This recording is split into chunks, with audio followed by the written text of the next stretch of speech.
ఇంకా బియ్యం జరుగుతూనే ఉన్నావా? ఎప్పుడు ఉండేది ఎప్పుడు మాకు పెట్టేది? తొందర కానీ తోటి నిండా గొర్రెలు మేకలని మనయేనా? అయితే మంచిదే, రోజు కొట్టుకోసం తినొచ్చు. ఆ పాప యాడ మాసం తినే అన్నాళ్ళు ఏంటి అమ్మ? అదేటమ్మా పాలకం బుద్ధి నాకెళ్ళని తప్పు అయిపోయింది అంటున్నానుగా. అమ్మా ఇదిగా అబ్బాయి భద్రం బిడ్డను చూసి అన్నాళ్ళేంటి? అమ్మాయి ఇదే వస్తే నా ఉయ్యాల బలం పడుకుంది. హాయ్ హాయ్ ఇది ఇది అన్నా అంటే మరబట్టి బయటికి వెళ్తా జాగ్రత్త. గంటే గంటే మా నాన్నకు లేని హక్కు ఈ ముసలి దానికి మాత్రం ఎక్కడి నుంచి వస్తుంది? పాప బయటకు ఆగో. మీ నాన్న మగాడు కాబట్టి సాగుతా పడేశాను. పాప ఆడది ఎక్కడికి పోతుంది? నువ్వు ఇక్కడే ఉండు. నా తల్లి నువ్వు ఎవరో కానమ్మా, దీనికి అలా బుద్ధి చెప్పు.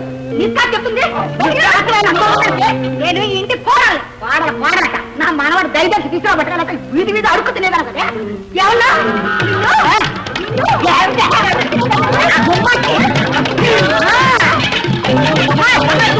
అదే మీరు ఇక్కడే చూసుకోండి. ఎవరికి దెబ్బ తగిలితే వాళ్ళకి మంది వేస్తారు. అమ్మా చేతులు పడిపోయాయి కదా తల్లి, కాస్త జరుగమ్మా. నన్ను మారుస్తానని వంటగదిలోకి. అవును, ఈ రోజు నుంచి నువ్వే వంట చెయ్యాలి. అమ్మా ఇంట్లో పోమంటే పోననే పోతా కానీ వంట మాత్రం నా వల్ల పోయేది. ఇన్ని రోజులు బాగా కూర్చొని తిని అందరినీ తిప్పలు పెట్టావుగా, ఇక్కడ నుంచి మాకు తిండి పెట్టి నువ్వు తిప్పలు తిని నా వాళ్ళు కాదు. ఇక భర్త ఉండు మీ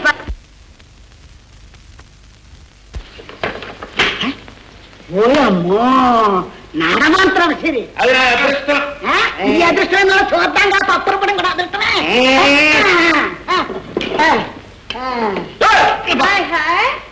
ఏమిటి ఇద్దరు దర్జాగా తీరుబడిగా కూర్చున్నారు? మేము చెప్పిన పనులు చేశారా? చేశాం. నువ్వు ధనియాలు కూడా తెంచావా? నాకు చెప్పారు అనుకోలేదు. అదే అరిగిపోదు, కరిగి విరిగిపోతుంది దిబ్బ. నీ బాబు చేస్తే అరిగి విరిగి కరిగిపోతాడ్రా. నువ్వు చేస్తే అరిగి విరిగి కరిగిపోతావా? నువ్వు చేస్తే నువ్వు చేస్తే నువ్వు చేస్తే నువ్వు చేస్తే ఏంటి? నువ్వు ఎందుకు వచ్చావు? ఆపండి, నోరు మూసుకోండి, వినండి, వెళ్ళి దంచండి. దర్యాలు దంచాం, తప్పిస్తాం.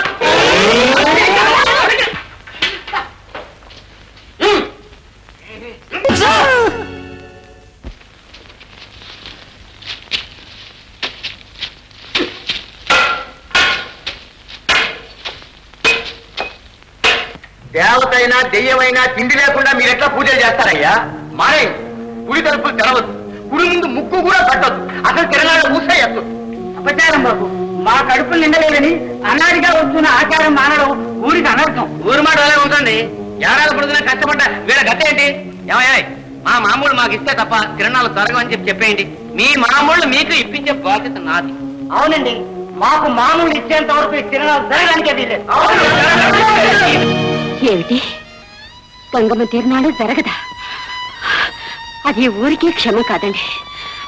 ఈ సంగతి మా నాన్నకు తెలిస్తే అక్కడికక్కడే ప్రాణం విడుస్తాడు. ఊరుకో గంగ, నువ్వు అనుకున్నట్టుగా అలాంటివేమీ జరగవు. అనవసరంగా బాధపడకు. సంవత్సరం గంగమ్మ తల్లి పూజ నువ్వేనా జరిపిస్తావా? ఏం పెట్టి ఉన్నదంతా నరికేస్తాను. ఇంకా ఇల్లు ఉంటుందిగా, అది నరికేయి. ఆ ఇల్లు నరికేసి బజార్లో కాపురం ఉండమంటారా? తప్పేదేముంది, తండ్రి పరువు నిలబెట్టాలయ్యా. పరువుదేముందండి, లేకపోతే రేపు వస్తుంది. కావాల్సింది డబ్బు. డబ్బుంటే కోనంత వరకు కొనుక్కోవచ్చు. పరువు డబ్బుతో కొనేది కాదు మల్లయ్య, నీతితో నిలబెట్టుకునేది. ఏమయ్యా నువ్వు నిలబెట్టేది? ఇన్నేళ్లుగా ఈ ఊళ్ళో జరుగుతున్న ఆచారం. ఈ సంవత్సరం స్వామి గారు తరపునే ఉత్సవం నేను జరిపిస్తాను. జరిపించడానికి నువ్వేమను వాయ్? భద్రం, కొడుకుగా ఆయన పరువు పోగొట్టడమే నీకు తెలుసు, కానీ అల్లుడుగా ఆయన పరువు నిలబెట్టవలసిన బాధ్యత నా మీద ఉంది. ఉంటే ఉట్టిగా ఊరేగు, నేను మాత్రం చిల్లి ఇవ్వకూడదు. ఊరికే జరిపిస్తానంటే చాలదు, బ్రహ్మోత్సవం బోళ్ళంత ఖర్చు ఉంది తెలుసు. నా ఇల్లు పొలం సమస్తం అమ్మేనా సరే ఈ ఉత్సవం జరిపిస్తాను. ఈ సంవత్సరం కూడా ప్రథమ తాంబూలం ప్రసాదం సోమయ్య గారే తీసుకుంటారు. పూజారి గారు, రేపు కళ్ళం దగ్గరికి రండి, ధాన్యం కొలుస్తాను. మల్లయ్య, ఇదేంటి కథ అడ్డం తిరిగింది? మీరు అటువంటిది ఏం పెట్టుకోకండి. ఈ పుష్కరానికి కాకపోతే వచ్చే పుష్కరాన్ని చూద్దాం. వెళ్ళి కరణాన్ని ఇంటికి తీసుకురా. ఓ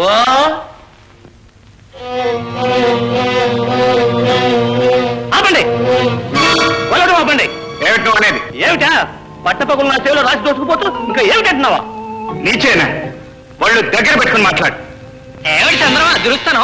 ఈ పొలం జగ్గనదే, బీ ఫారం జగ్గన పేరు మీద ఉంది. ఓహో, అప్పుడు లేని బీఫారం ఇప్పుడు వీడి పేరు పుట్టించారన్నమాట. ఈ తప్పుడు పని చేయడానికి సాగరయ్య దగ్గర ఎంత వేశావు? చూస్తారా దగ్గు, ఆయన ఏం వేశాడు కానీ ఇప్పుడు నువ్వు నా ఎంగిలి వేస్తున్నావు. ఏం కూర్చారా?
వీళ్ళు ఇన్నెవరు అడిగారయ్యా? కరణం గారు అసలు జరిగింది చెప్పండి. ఈ జగ్గల పొలంలో ధాన్యాన్ని ఈ చంద్రం పట్టపొగలో ఎత్తుకుపోతుంటే పాపం వాడు వెళ్ళి ఎదురుపడ్డాడండి. వాడిని చితబాదను మీరు కళ్ళారా చూశారు. ఏమండి ఎలా చూస్తానేమయ్యా? గడ్డలో మనం చూడడం లేదు. చూశాంగా. బంజరు దున్ని బంగారం పండిస్తే దొంగ పారాలు సృష్టించి హాయిగా మెక్కుదాం అనుకున్నారా? మీ తోడు దొంగలు అంతు తెలుస్తాను. జాగ్రత్త. నడు స్టేషన్కి. నువ్వు కూడా వచ్చి స్టేట్మెంట్ ఇవ్వు. తిరణాళ జరిపిస్తాడు. తిరణాళ జరిపించి కడగట్టాలి వెనక. ఎంతసేపు గడ్డిరామలో దాక్కున్నామని అనుకుంటున్నాడు. మన సంగతి తెలియదు. ఆ బంజరు చంద్రాంది కాదని అరెస్ట్ చేయించరా? ఎవరు బాబు గారు? పూరి దుర్మార్గుడు. ఆ సాగరయ్య తన పాపిష్టి బాధను అల్లుడి మీద కూడా దువ్వాడు అనమాట. వాడి దురాశకి అడ్డొస్తే చంద్రం మీద ఏమిటి బాబు గారు? ఆ దేవుడి మీద కూడా కాదుతాడు. అప్పుడు గాని వాడి పాపం పండి బ్రద్దలు కాదు. నేను వెళ్ళొస్తాను. ఎక్కడికి బాబు గారు? నా పొరపాటు సరిదిద్దుకోవడానికి బసవయ్య. నా కారణంగా ఇప్పటికే నలిగిపోయి నా పరువు కాపాడటం కోసం తను బలిపోతున్న చంద్రాన్ని విడిపించుకోవడానికి. ఏమైనా ఈ స్థితిలో కదలడం అంత మంచిది కాదు బాబు గారు. పునాదులే కదిలిపోతున్నాయమ్మా. కప్పు కదలకుండా ఉంటుందా? మీకోసం ఎవరు వచ్చారు? నేను వస్తాను. పద పద. నమస్కారం అండి. ఏమిటి అనుకోకుండా ఎలా వచ్చారు? అనుకోని మార్పులు జరిగినప్పుడు అనుకోకుండా రావటం తప్పదు. మార్పులా? అవును.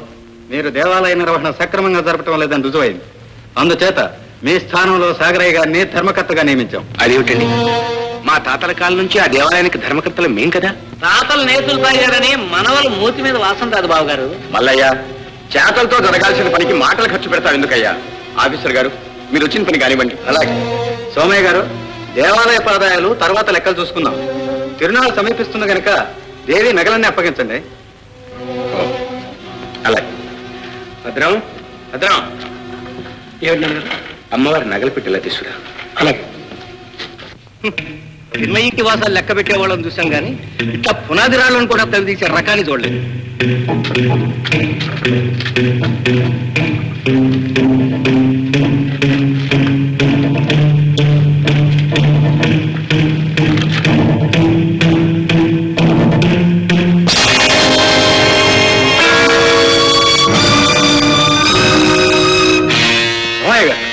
ఏమిటిది?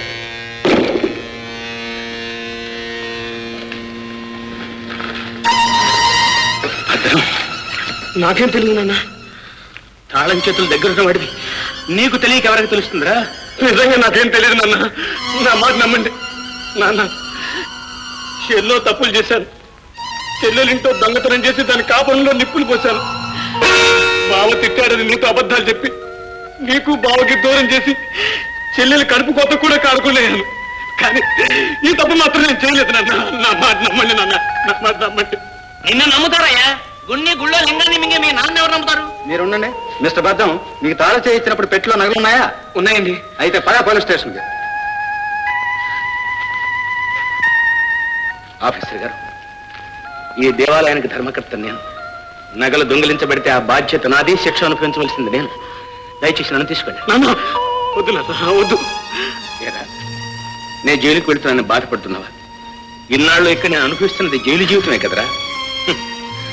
తోడబుట్టిన దాని మనసు నొప్పించలేక కన్న కొడుకును ఆజ్ఞాపించలేక కోడలను అదుపులో పెట్టుకోలేక నేను ఒక అసమర్థుల్లాగా బ్రతుకుతున్నాను రా.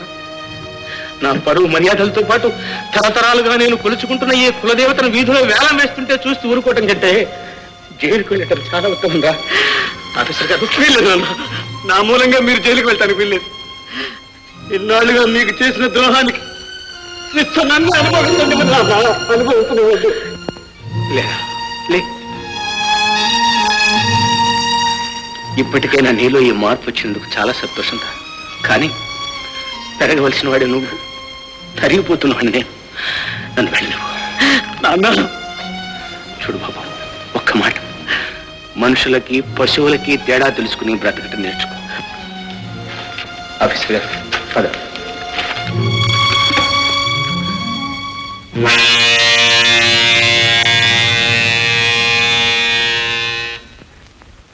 మీరు రిమాండ్లో ఉంచారు. అలాగే సార్, పదండి.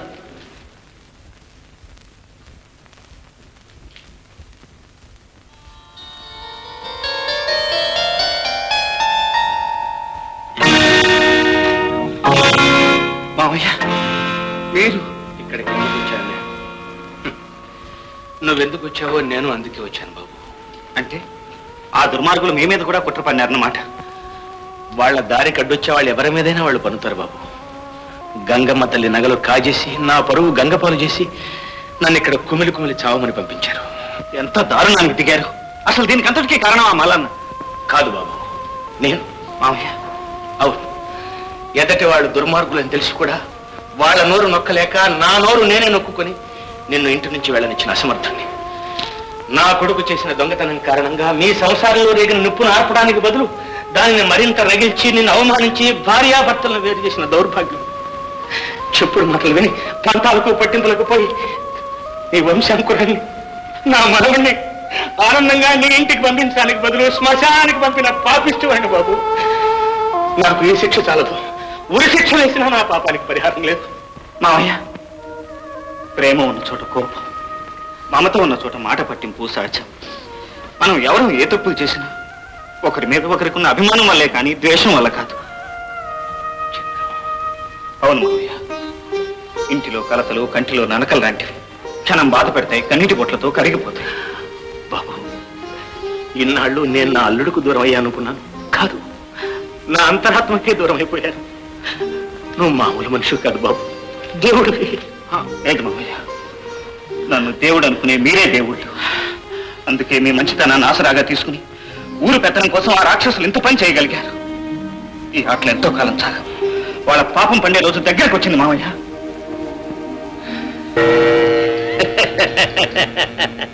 నా ప్లాన్ ప్రకారంగా ప్రజల దగ్గర చందాలుగా వసూలు చేసిన ఈ డబ్బులో నాకు సగం ఆట రావాలిగా మరి.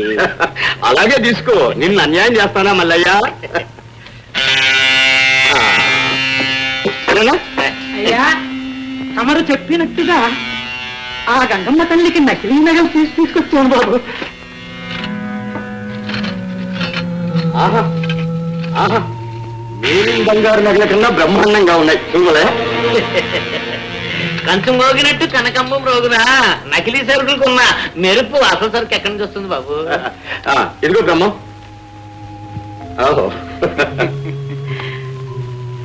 ఈ సంగతి మూడో కంటికి తెలియకూడదు. తెలిసిందా? అమ్మవారిలో ఐక్యమైపోతాం అంతే. అంత పని ఎందుకు? సరే వెళ్ళిరా. చూడు మల్లయ్య, ఈ నగలతో అమ్మవారిని అలంకరించే పుణ్యకార్యం నీది, ఈ అసలు నగలు దాచిపెట్టే పాపిష్టి కార్యం నాది.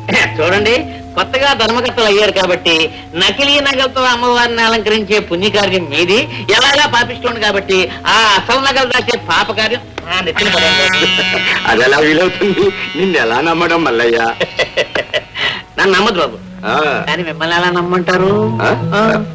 అది పాయింట్. అయితే ఓ పని చేద్దాం, అయ్యా, ఇద్దరం కలిసి జాయింట్ గా దాచేద్దాం. అలాగే, ఎక్కడ దాద్దామంటారు? మా మామిడి తోటలో పాడుపడిన బావి లేదు, అందులో దాచేద్దాం. మీ మామిడి తోట అయితే మీ కాపలాదారులతో పాటు మా కాపలాదారులు కూడా ఉంటారు బాబు.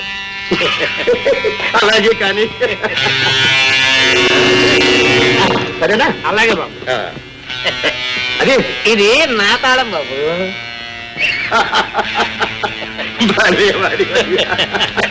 భలేవారండి. ఆ గాజులు దేనికి? నాకు కాదే, బాబు గారిని చంద్రాన్ని జామీన్ మీద విడిపించుకోవడానికి. అంతకంటేనా? వాళ్ళు బయటపడితే కానీ అసలు దొంగలు బయటపడు. తొందరగా వెళ్ళి తీసుకురండి. అలాగే.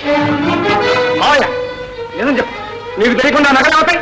తెలియదని చెప్పానుగా. తెలియదని 30 సార్లు అన్నావు. ఇక్కడైనా నిజం చెప్పు మావయ్య. అయ్యి గంగమ్మ తన నగలరా, దేవుడు చొమ్ముతున్న ఎవరు బాగుపడరా? నాకు అలా నమ్మకాలు ఏమి లేవు, కానీ నేను తీయలేదు. వాడు ముద్రసం పట్టాడా? రక్తంగా సత్తావు నిజం చెప్పరా ఇప్పటికైనా? నేను తీయలేదు. నాన్న నిజం చెప్పు నాన్న, మనం ఇంట్లో అడుగు పెట్టిన కాడి నుంచి అంతా సర్వనాశనం అయిపోయింది. చెయ్యని నేరాన్ని నెత్తిని వేసుకుని మామగారు జైలుకు వెళ్ళారు. నీకు తెలియకుండా ఆ నగలు ఇంట్లోంచి బయటకు వెళ్ళుందాం. నాన్న కనీసం నా కోసం అయినా ఈ ఒక్క నిజం చెప్పు నాన్న, చెప్పు నాన్న. మాటలు ఎందుకు చెప్పాడు? ఒక్క దోకలాగా మీ నాలుగు వంక గొర్రెకు వాత పెట్టి పొర్రమని పెట్టడం నిజం చెప్పు. చెప్తాను, నిజం చెప్తాను. నీ మీద ఒట్టు, నా మీద ఒట్టు. నాకేం తెలియదు. ఏం తెలీదు? ఒట్టు గిట్టు తీసుకోవాలంటే నిజం చెప్తాను. చెప్పు నిజం.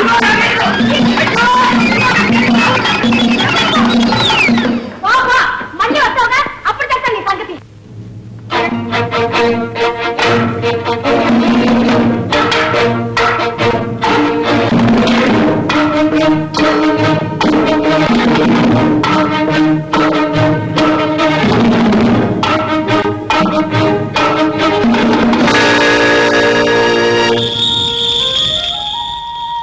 రండి సాగరయ్య గారు, రండి, మీకోసం ఎదురు చూస్తాం. ఇంకా సాగరయ్య ఏమిటయ్యా, ధర్మకర్త గారు అని పిలవలేవు. చెప్తాం, నువ్వు ఊరుకో మల్లయ్య. పంతులు గారు, ఇవిగో అమ్మవారి నగలు. ప్రత్యేకంగా మేలిమి బంగారుతో తయారు చేయించాం. మన హయాంలో ఇదే ప్రథమ ఊరేగింపు. అమ్మవారిని ఎంత బ్రహ్మాండంగా అలంకరిస్తావో. అలాగే బాబు.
వీళ్ళని గుడి దగ్గర తీసుకెళ్దాం. అవును, వీళ్ళు మనుషులు కాదు, దున్నపోతులు.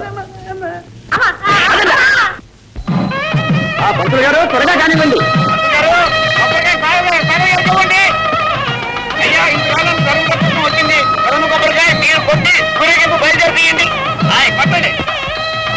ఆగండి. ఏమిటి అపశకునం? అపశకునం కాదు, అమాయకులేని ఈ ప్రజలను మోసం చేసి మీరు చేస్తున్న మోసానికి ఆ దేవత ఇచ్చిన శాపం. అనేది ఏమిటా? గంగమ్మ తల్లి నగలు దొంగిలించి వాటి స్థానంలో కొత్త నగలు చేయిస్తామని ప్రజల్ని నమ్మించి చందాలు వసూలు చేసి నకిలీ నగలు చేయించిన మీ పాపం పండింది. ఏమిటి అమ్మవారి నగలు మేము దొంగిలించామా?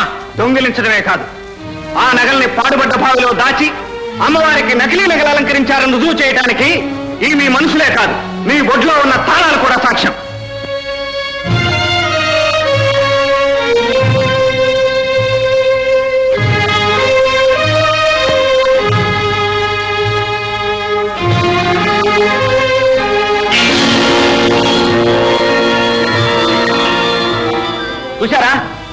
చూశారా అమ్మవారి అసలు నగలు? సోమ ఇలాంటి ఉత్తముడి మీద అన్యాయంగా నింద మోపారు. అమ్మవారి అనుగ్రహం వల్ల వీళ్ళ పాపం పండింది. ఇన్స్పెక్టర్ గారు రండి, అసలు నగలు దొరికారు. మా ఊరి పేరు వదలాలంటే ముందు వీళ్ళిద్దరు జైల్లో పడేయండి సార్.